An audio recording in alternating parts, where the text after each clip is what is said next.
Hello. Good afternoon. Happy Wednesday. Thank you so much for catching the replay. My name is Keisha Johnson, and welcome to the living room. If you can type in hashtag replay so I'll know that you are watching. And again, thank you so much for tuning in. We are currently reading through the bait of Satan, and we are in chapter 13, talking about escaping the trap. And for those of you that are tuning in live, hello. If you can say hello in the comment section. Hi, T. How are you? Happy Wednesday. As you all are tuning in, if you don't mind sharing the broadcast. Hi, Tiffany. How are you? Happy Wednesday. If you all don't mind sharing the broadcast. Hey, Meredith. I love you. How are you? Happy Wednesday. If you all can be so kind and share this out, please. All right, I'll give you all just a few more moments. How is everything going? How are you, Meredith? Taking a 30-minute walk? Awesome. Way to go. Hi, how are you all? Happy Wednesday. Thank you, T, for sharing. Thank you all so much for sharing. Y'all are so kind. Thank you. Want to get the word out so people will know what we're doing here every Wednesday and every Friday at 12:30. So I'm going to go ahead and get started. If this is your first time tuning in, welcome. My name is Keisha Johnson, and welcome to the living room, my living room. We are currently reading through the bait of Satan, and we are in chapter 13, y'all. And we're talking about escaping the trap. Last week, or the last chapter, good, I'm glad you're good, Meredith. The last chapter, we talked about revenge and how that's a trap and how not to fall into the trap of revenge. So we're kind of just going a little bit more into that this week on this chapter. Hi, Zakia. How are you? Hi, Shar. Thank you all so much for sharing this out. So I want to open up with a passage of scripture. And if someone can be so kind and type this in the comments for me. And it's Acts 24:16. Acts chapter 24, verse 16. And it reads, and this is the King James version. And herein do I exercise myself. I have always a conscience void of offense toward God and towards men. Again, hi, Harlem. How are you? It's good to see you. Oh my gosh, not see you, but see you on. Love you. All right, so Acts 24:16. And herein I do exercise myself to have always a conscience void of offense toward God and toward men. So again, that was Acts 24, chapter 16. Thank you for typing that in for me. So I want to open up and read a little of what John Bevere wrote on page 161 for those of you that are following along in the book. He wrote, "It takes effort to stay free from offense." And I'm going to stop there for a minute. It takes effort to stay free from offense. And I looked up the word effort, and it reads a vigorous or determined attempt. I love you too. Effort means a vigorous or determined attempt. Keyword determined. We need to be determined to stay free from offense. And before I move on, I just want to share something, because you know how whenever the Lord's like dealing with you in a certain area, or for me, whenever I end up, when the Lord leads me to read some kind of book study, all kind of craziness happens. So it seems as if as soon as I decided to say yes to God and read this book, and not only read it, but become live and share with you all here on Facebook, I have been given every opportunity under the sun to be offended by something. And I feel like, it's a test to see how I'm going to respond to it. And so with that being said, I see just how relentless and how sneaky and how subtle the enemy is. I see how he hates relationships. I see how he spends all of his time running around in relationships, within your families. It could be with your friend, your pastors in the church, on the workplace, setting up traps for us to fall into, and to fall into that trap of offense. It has happened time and time again. And I would say it probably has been going on, and I just didn't recognize it as quickly as I do now that we're reading through this book. And I see how important it is for us to stay free, to be determined to stay free from offense, especially when it comes to our relationships. I have learned that the enemy hates relationships. And I knew that, but I see it more now than I ever saw it. He hates relationships. He hates covenant, and he spends all of his time running around setting traps. And that kind of happened, I would say, in this past week. And I didn't realize it. You know, a lot of times, you know, someone may do something to hurt us or say something to hurt us. And we tend to say, you know what, I'm fine. It's no big deal. That didn't hurt. I'm fine. I'm okay. It's not a big deal. I'm not offended. I'm not hurt. It's no big deal. When really you are. I want to stop there because I'm jumping ahead of myself. I'm going to talk a little bit about that. So anyway, all that to say, it's so important for us to stay free from offense. Can y'all type that in on the screen? I will stay free from offense. I will stay free from offense. We have to be determined, y'all, to stay free. So again, going back to this on page 161, it takes effort to stay free from offense. Paul compares it to exercising. If we exercise our bodies, we are less prone to injury. And when we look at offense, it's the same way. So I'm going to drop down, and it says the Greek word in Acts 24:16 for exercise is, I'm just going to spell this, askeo. Is that askeo? I didn't want to butcher it. So the Greek word in Acts 24:16 for exercise is askeo. Can someone type that on the screen for me? Askeo. Askeo. And the Vine's Expository Dictionary defines exercise as to take pains, endeavor, exercise by training or discipline. And then he wrote, John Bevere wrote, sometimes others offend us, and it is not hard, and it is not hard to forgive. We have exercised our hearts so they are in condition to handle the offense. Therefore, no injury or permanent damage results. You know, there may have been times where someone offended you, and it was no big deal. You were able to forgive, let it go, release them, release the offense, and move on. But that's not always the case. And then he wrote, some offenses will be more challenging than those for which we've been trained. This extra strain may cause a wound or injury, after which we will have to exercise spiritually to be free and healed again. But the result will be worth the effort. So what he's saying here is that the results will be worth the effort. The effort meaning the effort that we put in to stay free from offense.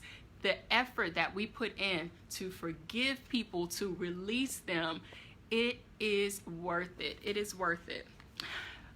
Y'all, let me tell you, he is relentless. The enemy is relentless the way he runs around setting these traps. And it's like, you know what? I will not fall for the trap. Can y'all type that in? I will not fall for the trap. We won't do it. We will not fall for the trap. We will not fall for the trap. Okay, can someone type in Proverbs 16:18 for me? I'm going to, before I jump in, I want to read a couple of verses that I have here. Just read a little bit about what the word says about pride. So Proverbs 16:18 reads, pride goes before destruction, a haughty spirit before a fall. Proverbs 11:2, when pride comes, disgrace follows, but with humility comes wisdom. I'm going to read both of those again. Proverbs 16:18 is talking about pride, and it says, pride goes before destruction, a haughty spirit before a fall. Proverbs 11:2, thanks for typing that in for me. When pride comes, disgrace follows, but with humility comes wisdom. So in other words, pride is not my friend. Pride is not your friend. Pride wants you to think that it's your friend. Pride in these situations wants you to think that it's protecting you, but it's not. Pride is not my friend. Can y'all type that in? Pride is not my friend. I had to say that to myself over and over the other day. Like, no, Keisha, pride is not your friend. And I had to go to the word just to remind myself personally what the word says about pride. Pride is not my friend. Pride is not my friend. Pride is not your friend. So I want to jump ahead to page 162 for those that are following along. I want to read what John Bevere wrote. And he's kind of, I I don't want to read all of this, but he's just talking about a situation where he was offended, someone hurt him. And how many of you know that you have these friends where they see a situation and they know that it probably offended you and they know that it probably hurt you, but they ask questions like, aren't you hurt? Aren't you hurt? Or what are you going to do about that? Aren't you hurt? What are you going to do about that? I saw what just happened. Aren't you hurt? What are you going to do about that? Or the third question, are you just going to stand back and take it? We all have those people where they may have overheard something or they may have saw something that happened and they're like, what are you going to do about that? Are you just going to stand back and let that happen? Aren't you hurt? You know, we all have those people in our lives, right? And so in this situation, his answer was, I'm fine. It hasn't affected me. I'm going on with the call on my life. So for those of you that have the book, that have the story, you know, we can apply this to any situation. In my case, last week, something happened and I said the same thing. I'm fine. It didn't affect me. I'm okay. I'm not hurt. I'm not offended. It's no big deal. And a lot of times when we have to convince ourselves that we're fine, when we have to convince ourselves that we're not hurt, when we have to convince ourselves that we're not offended, we're hurt and we're offended and we're bothered by what happened. And the laughing is me laughing at myself because this situation just happened to me. I mean, it wasn't funny then, but it's funny now because he tried it. And I almost fell in his trap. And that is what I'm saying. You know, he is relentless. He hates relationship. And that is his job. He is a busybody, busy running around, constantly trying to set these traps within relationships. And what are we going to say? We are reading this book. We know what the word says about offense. We know that we are children of God, and as children of God, we do not have the right to be offended. You know, we don't have that right, and we know what the word says. So with that being said, we can say we're no longer unaware. You can run around all you want, setting these traps. We are no longer unaware. We're not unaware. Can y'all type that in? I am not unaware. I am not unaware. I almost fell for it. But I am not unaware. And so getting back to the story here, his response to all of the people in his church that were asking, are you hurt by that? What are you going to do? Aren't you affected by that? His response was, I'm fine. It hasn't affected me. I'm going on with the call on my life. But my answer was nothing more than pride. So when we do that, again, it's pride, you know, and pride is not our friend. Pride wants us to think it's protecting us, you know. Just say you're fine. Just say it's no big deal. Don't let anyone know that you're hurt. Don't let them know that they offended you. It's no big deal. Pride is not our friend. And so when I realized that, my response, I'm fine. It's no big deal. I'm not hurt. And if we have to say, I'm not offended, it's usually because we're offended and we're trying to convince ourselves that we're not. And so we know, again, what the Bible says about pride. Proverbs 16:18, I want to read it again. Pride goes before destruction, a haughty spirit before a fall. Proverbs 11:2, when pride comes, disgrace follows, but with humility comes wisdom. So again, in other words, pride is not our friend. Pride is not our friend. Pride wants us to think that it's our friend, but pride is not our friend. And so I'm going to go ahead and let's see. He wrote, too often we try to do things in our own strength. Actually, I want to jump back a little bit. He said that he suppressed the thoughts and put on a strong front when in reality he was weak and deeply injured. And we do that. You know, we're so full of pride sometimes, and we think that pride is our friend, and so we listen to pride. And, you know, it tells us to say, you're not offended. Don't show that you're hurt. You're going to appear weak. So we try to suppress our feelings. And, you know, that doesn't help the situation, because then in that case, you're trying to convince yourself that you're not hurt, you're not offended, and it only makes things worse, because then that offense and that hurt gets bigger and bigger and bigger and bigger. And we all know how messy things get when that happens. So he said that he did that. And I also want to read, he said, I fought devils daily. I thought all the resistance was because of the call on my life, but in actuality, it was the torment from my own unforgiveness. So in other words, there was something that God called him to do, and he thought that all of this offense and all of this hurt, he thought that all of the demons that he felt like he kept fighting daily was because of the call that was on his life. You know how we call everything warfare. We call everything a demon. We call everything spiritual warfare, or maybe that's just me, what I did at one time. And a lot of times we are our own worst enemy. Everything isn't always the devil, and I'm learning that. Everything isn't always the devil. Everything isn't always the enemy. And so he said that the Lord showed him that it wasn't that. It was his own unforgiveness that he was holding on to. And that was why he was being tormented, because he was holding on to all of this unforgiveness in his heart. And he said, every time I was around this man, I came away feeling spiritually beat up. I can say I know what that feels like. When you are in the presence of someone where you're hanging on to all of this unforgiveness, this hurt, this anger, this bitterness because of something that they did, you walk away feeling beat up because you're having this internal battle and feeling some kind of way about them and just replaying what happened and saying things like, I can't believe they're talking to me like they didn't do what they just did. It's this internal conversation, this internal battle that we're having, and we walk away feeling weak and beat up and tired. And so that is what he was saying that his situation was like. And I was reading it like, man, I can totally relate to that. Can I get like a thumbs up or something if someone else, is it just me, y'all? Or can anyone relate to anything that's going on here or anything that I shared? Y'all are really quiet. Any thumbs up? Can anyone relate? And he said, too often we try to do things in our own strength of our souls. He said, this does not cause us to grow spiritually. Instead, we become more susceptible to failing. He said, the first step to healing and freedom is to recognize that you are hurt. And I think that was one of the hardest things for me, to do. It's getting a lot easier. With me, I've always, thank you, Viola. So it's not just me. I got a thumbs up. I'm like, ooh, wait a minute. Is it just me? Is it just me? Hi, Tyrone. How are you? So what was I saying? The first step is to just admit it. Is just to admit that you're hurt.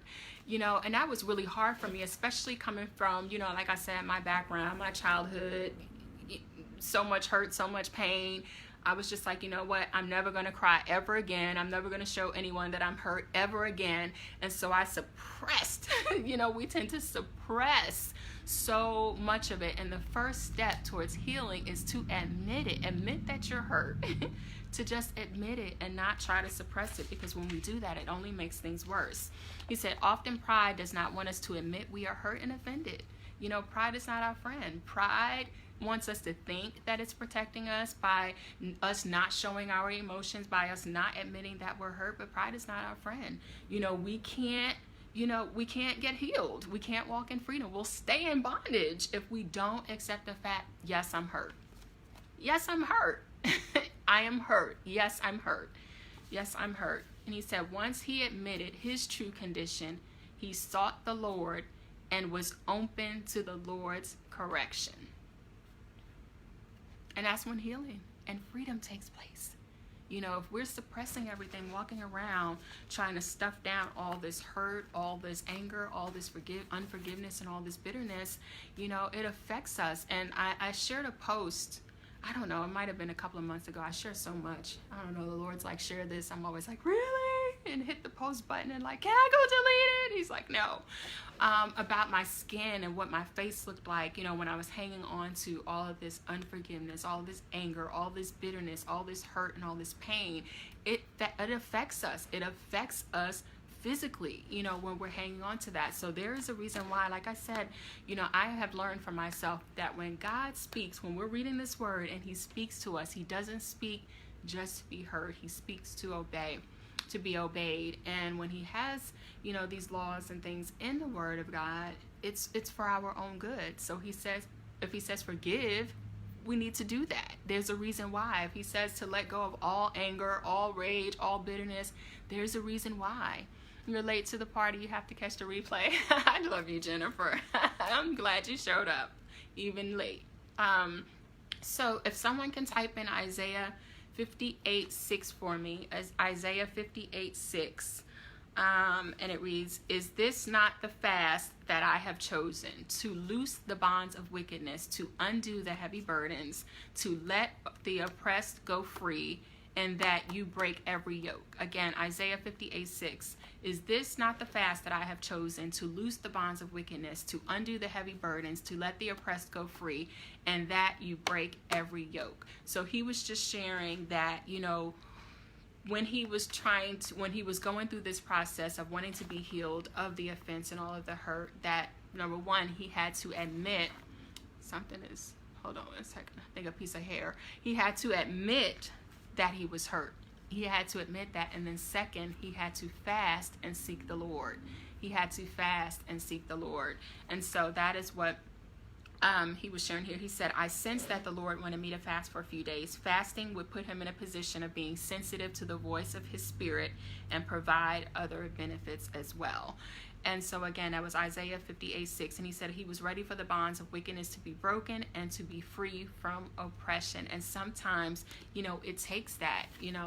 A lot of times, we can't, I can't, maybe I'm speaking for myself, I, am not able to just forgive people for certain things. It's not easy. Some things, yes, like he shared here, it's easy to, let that offense go and to let it go and to forgive and to just move on. But then there are some things where you're like, you know what, Lord, I can't let that go. I just cannot let that one go. And when we fast, it puts us in a place, like he said, to where we can hear the Lord, where we can hear him clearly. And that's what I had to do, and I shared what my before pictures look like of my skin, and then what my after pictures looked like. And that was a process, y'all. It was a long process. It was a process. It was a process. It was a process. So if that is you, be encouraged. Be encouraged. Thank you for typing that in, Carol. Let's see here. I know I kind of always end up going on rabbit trails, and I totally lost my, hold on, I'm going to skip ahead to page 165. Okay, and he's talking about healing and confrontation. Yes, that's where I am. Healing and confrontation. And I wrote oftentimes, so he's talking about healing and confrontation. I had to read what I wrote here, what I wanted to share, or what the Lord spoke to me. And it was just in this, as I was reading this, he reminded me that sometimes even my own self, how, when we love others, it comes with conditions. We don't all love how God loves us, with that unconditional love, that our love comes with conditions. And I want to read what he wrote here. He said, and this is John Bevere, he said, "When I first met the man, I told Lisa," meaning the person that hurt him, that offended him. He said, "When I first met that man, I told Lisa he could do no wrong in my eyes. I saw no faults in him. I loved him because I thought he was perfect." And I read that, and that was why I wrote that here, that oftentimes our loves come with conditions. And I can totally relate to that. Can I get a thumbs up if anyone can relate to that? You meet someone, whether, it doesn't matter who it is, a friendship, a relationship, whatever it is, and you think, oh my gosh, this person is perfect. They can do no wrong in my eyes. I just love them. And then as soon as they do something to hurt you, it's hard to love them, because you thought they were perfect. You put these expectations on them, and that ruins relationships. I always say that expectations ruin relationships. And how do I know that? My hashtag ask me how I know, because I've been there. I have ruined many relationships putting expectations on people that they could never meet, that they could never meet. And when that happens, we're disappointed, and then hurt comes in, and then offense comes in. Again, I told you, Satan comes and he sets up all of these traps. And so he wrote, "But when I was hurt, it was hard to love him. It took every bit of faith I had." He wrote, "Now that I have gone through this restoration process and has been healed, I love him with the same intensity as when I first met him, in spite of any faults."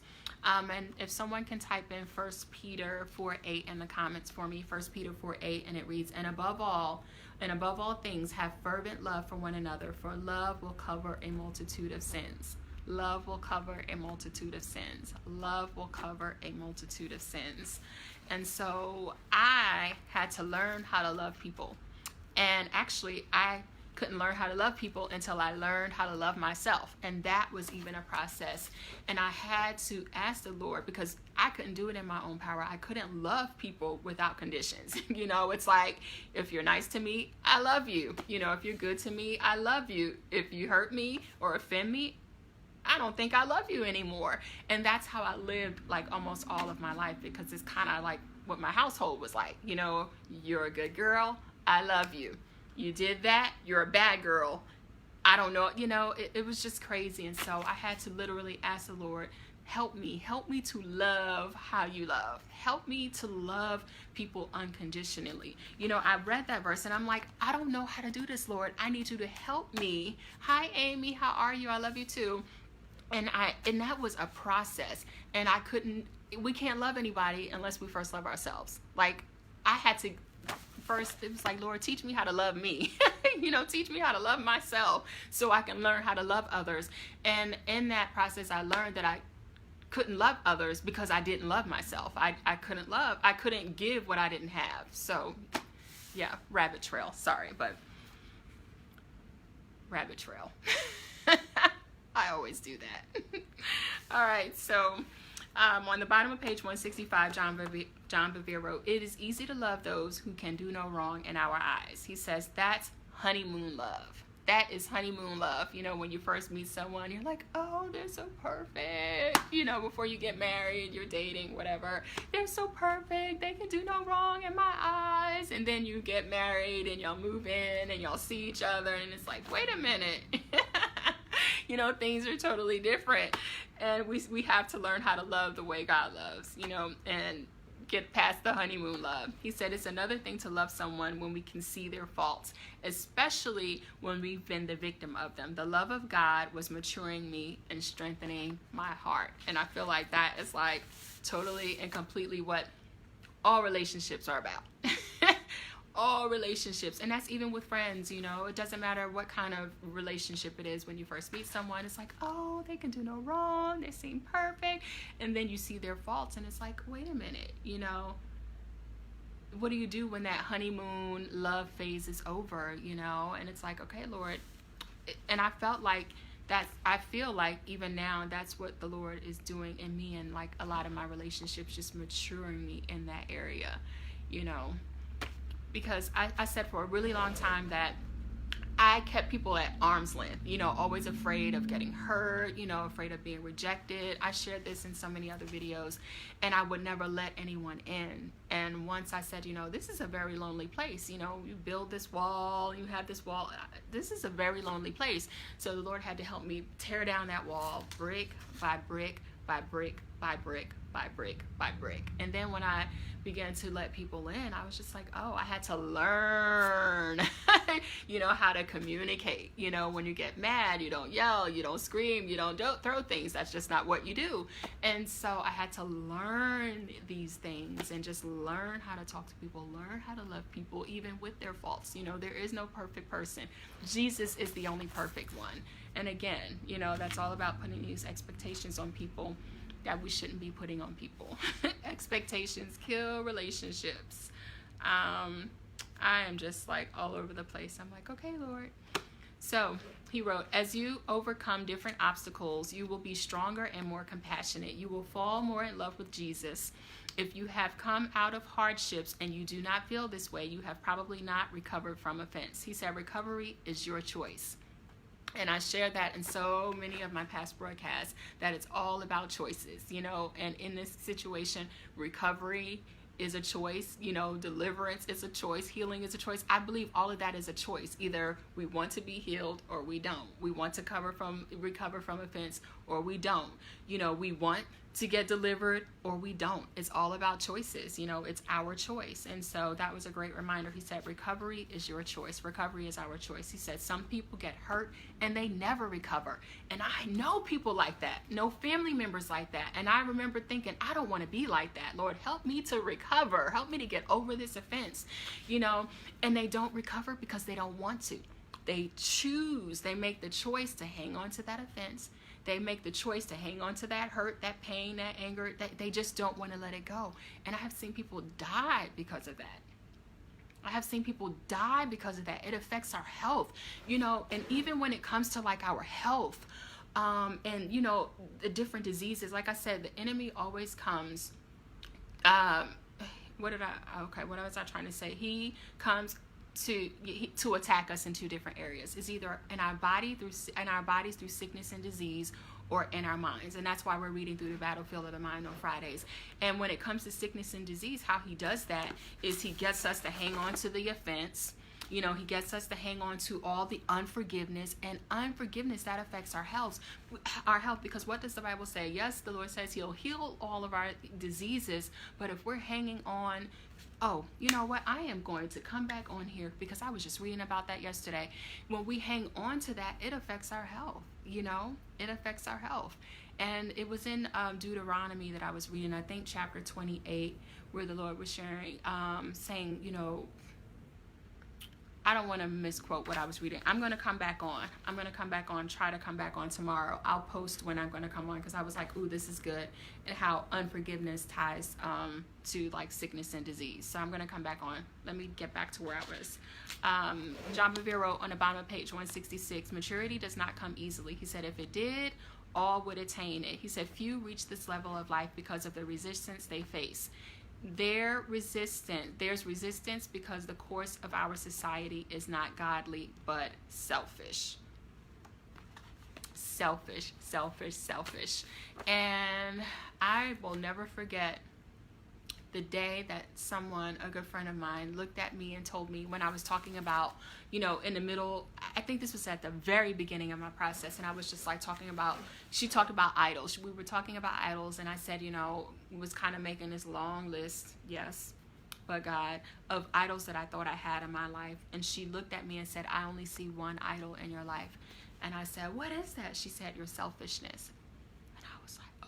I remember getting so offended, and I never looked at selfishness as an idol. You know, the I wants. And that was the one idol in my life. So I had to go home, of course, and get before the Lord and process through all of that, because, of course, I left offended, like the nerve of her, you know. So how's she going to tell me I'm selfish? I'm a giver. I give. But the Lord clearly showed me my selfishness, and it wasn't pretty. And I'm in that season still where I'm just like allowing the Lord to show me. And how many of y'all know that is not a pretty season to be in? It is not pretty. But again, we have a choice. I want to be completely healed. I want to be completely delivered. I want to make sure that I have completely recovered from all offense. All of it. I want it, all of it, not some of it, but all of it. And that's not a pretty season to be in, but I needed to know. And so he said again, there's resistance because the course of society is not godly, but selfish. And he wrote, as a result, to enter into maturity of Christ, there will be hardships that come from standing against the flow of selfishness. I want to read that again. He said, as a result, to enter into maturity in Christ, there will be hardships that come from standing against the flow of selfishness. And I was just like, you know, okay, yes, I am selfish, you know, and to see that, I had to admit that it's the truth that sets us free, right? And when I realized that, I was just like, okay, Lord, so how do I not be selfish? So anything, you know, so I had to practice the opposite of that. And how many times this flesh doesn't want to do anything to please God. You know, I think it was just in Romans 8:8 I posted the other day where it says the flesh cannot please God. And that's why I'm always saying this, always posting this. our flesh, my flesh is not the boss of me. My spirit man will be bigger than my flesh, because when we are in the flesh cannot please God. The flesh is selfish. It wants its own way, and it wants to do what it wants to do. So when she shared that, that's when I realized, okay, I'm obviously walking in the flesh here. Hi Madeline, how are you? And just learning, and I don't always get this right, but just learning that we have to stay in the spirit. And I have someone that always reminds me, you're in your flesh right now, you need to get in the spirit. And you need that person that's going to tell you the truth. You're in your flesh right now, you need to get in the spirit. I don't speak to emotions. I only speak to the Holy Ghost. And then you're like, oh yeah, let me get back in the spirit. But anyway, you need people in your life like that that's going to tell you the truth, and that's going to tell you about yourself. And y'all know me in these rabbit trails. Where was I at? Where was I? Okay, on page 167. Okay. As I was reading this, I on page 167, I'll read it in a minute. It made me think about how I was offended. I don't know. Maybe I was offended at God. I just know I was offended because I remember thinking, or I don't know where this lie came from. I don't know if someone told me this or I just thought this, but I thought that when I gave my life to the Lord, or when I became a Christian, that life was going to be easy. Anyone else ever thought that? I thought that life was going to be easy. I'm a Christian. I go to church. I read my Bible. Life is going to be easy. And when I learned that rabbit trail. It is not easy, and Jesus didn't promise us easy. It is not easy, and Jesus didn't promise us easy. I want to read what John Bevere wrote. He said, hold on one second, I lost my train of thought. Actually, I feel like I'm supposed to share something, and in my mind, I'm in my flesh like, I don't want to share it. I don't want to share that. I don't want to share that. So y'all bear with me. So again, yes, we think that life is going to be easy. Oh, you love my rabbit trails. We think that life is going to be easy, and I was trying to figure out how to put this, but for me, I found when you're for real, and you're like, you know what, I want to follow Jesus for real. I want to become this word for real. It is not easy. For me personally, I feel like it's one of the most hardcore things I've ever had to do in my life. And that's when I got for real. That's when I got for real. When I said, you know what? I'm tired of playing.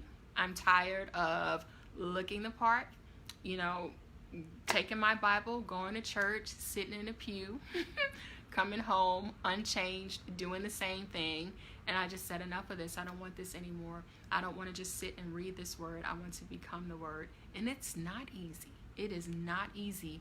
And I had to repent and ask the Lord for his forgiveness because, yes, I was offended. And I thought, when I gave my life to you, I thought that you would make everything easy for me. I believed that. I really thought that.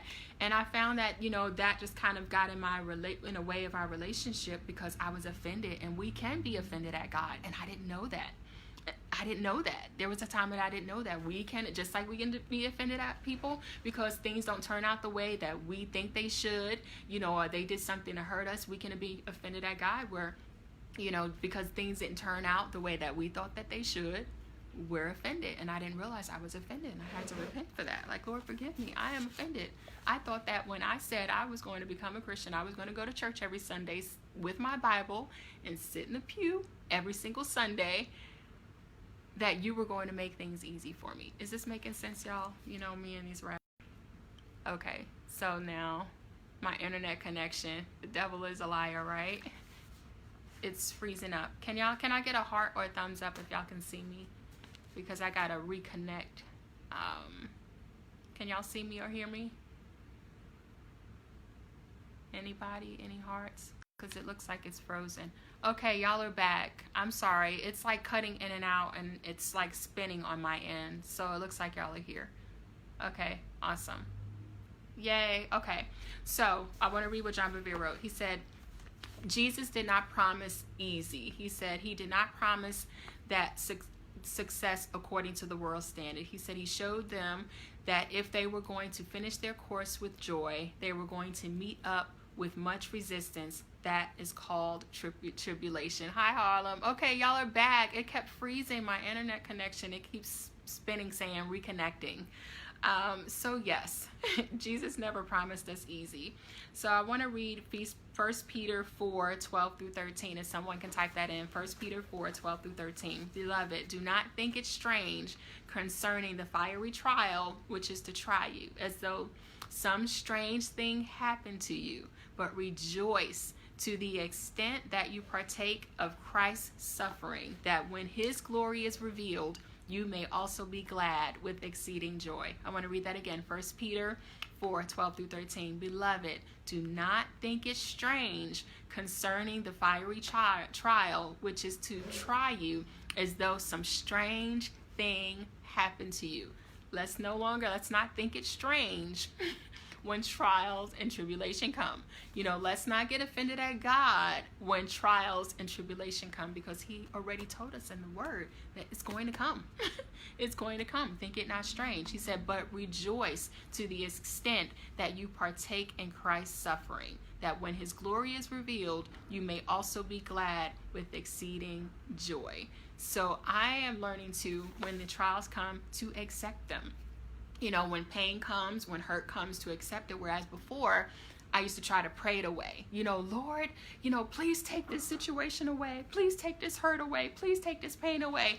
And learned that a lot of times when I was doing that, I was praying against the very thing that the Lord allowed, because we know that nothing happens that he hasn't allowed. You trying to pray away the very thing that he allowed to come to mature me and to grow me, And a lot of times, situation will happen and we'll blame it on the devil. We'll start binding and rebuking, get away from me, Satan. We think everything is the devil. And it's that one situation that God allowed to happen. Nothing happens that he hasn't allowed. And he allowed that situation because he's trying to use it to mature us and to grow us. And so I am learning that not everything is the enemy. It's like, stop it, Keisha. Stop it already. Not everything is the enemy. Another rabbit trail. So, yes, that is the end of this chapter.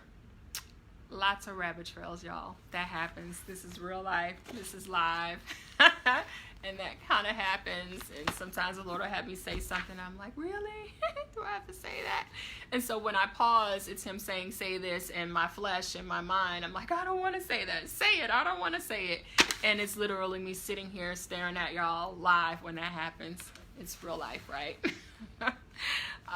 So I want to read a couple of declarations that's at the end of this chapter. The first one is, I am determined to daily exercise my spirit, that I may strengthen my heart, mind, and emotions, so that I will not be so vulnerable to the hurt of others. Let me read that again. I am determined to daily exercise my spirit, that I may strengthen my heart, mind, and emotions, so that I will not be so vulnerable to the hurt of others. I declare that I will not respond to the evil actions of others or their attempts to destroy me. I will pray for them as if they were my close brothers or sisters, praying for the very things for them that I want God to do for me. I have fixed my focus on the end result, the revelation of God's glory in me, not upon the struggle along the way. So with that, I just say, Father, I thank you so much. Is that Bo? I'll be done in just a minute. I'll be done in a minute. Sorry. Where was I? Okay, and the last one is, Father, glorify yourself in me, that your character may be perfected in me. Father, glorify yourself in me, that your character may be perfected in me. So that is it. That's all I have. I pray that this blessed y'all. If it did, please share it. Again, when you go live, that's what it is. It is live.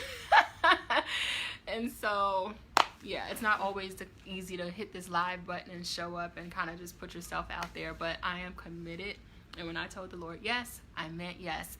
And today is August, Today is the 8th or the 7th? In 2 days, it'll make 1 whole year since I have been coming on live doing these live book studies. 1 whole year. I was just like, I cannot believe it. 1 whole year. And we have read through some good books, and none of them have been easy. I'm like, Lord, can I just get a good, easy book? It's usually always a situation that he's dealing with, with me personally. And I feel like I show up on Facebook Live, like dealing with it personally. So it's been a whole year. And a lot of times I just wanted to give up, but I didn't. And, I shared so many times that I used to be the queen of quit. I used to be a professional quitter. And one day I just said, you know what, enough. I break up with quit. I quit quitting. And so I just kept pressing through. Sometimes it was hard to hit this live button, and I just kept doing it. So if that is you today, and I just need to share this before I go. If that is you today, and the Lord has been telling you to go live about something, no matter what it is, to share your story, your testimony, read a book, do a book study, share something that he put on your heart to share, I encourage you to do it. I encourage you to do it. Do it afraid. When I hit this live button the first time, I was literally shaking and sweating. And I was shaking and sweating for a really long time. A really long time. There was some times that I even cried before I came on live because I was like, Lord, I don't want to do it. Do I have to go live? And I did it every time. And it gets easier every time you do it. So if that is you and you are watching, or if you are catching the replay, and if the Lord is telling you to go live about something, do it. Do it. Be yourself. You don't have to show up and be some person. Just be yourself and just say what it is that the Lord wants you to say. So with that, I pray blessings over y'all. And Father, I thank you so much for this word. And I thank you, Lord, for truth. I thank you for truth. It is the truth that sets us free. And I thank you that we are no longer unaware. We are no longer unaware of the enemy's schemes. We are no longer unaware of the fact that he is relentless and running around setting traps, and we will not take the bait. Can y'all type that in? We will not take the bait. I will not take the bait. I will not take the bait. So we thank you for everything that it is that you're doing in us, and we thank you that you are perfecting us. And I'm glad that he's not finished with me yet. Can anyone say that? I am so thankful. I am so glad that he is not finished with me yet. So with that, I love y'all. I have to run. Kids and Bo. Hi, my Bo. Hi, come here. Hi, Bo. Don't knock the camera over this time.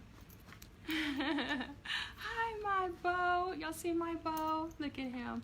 That's right. Type that in and say, I will not take the bait. I will not take the bait. All right. I love y'all. Goodbye. Bye. Bye, y'all.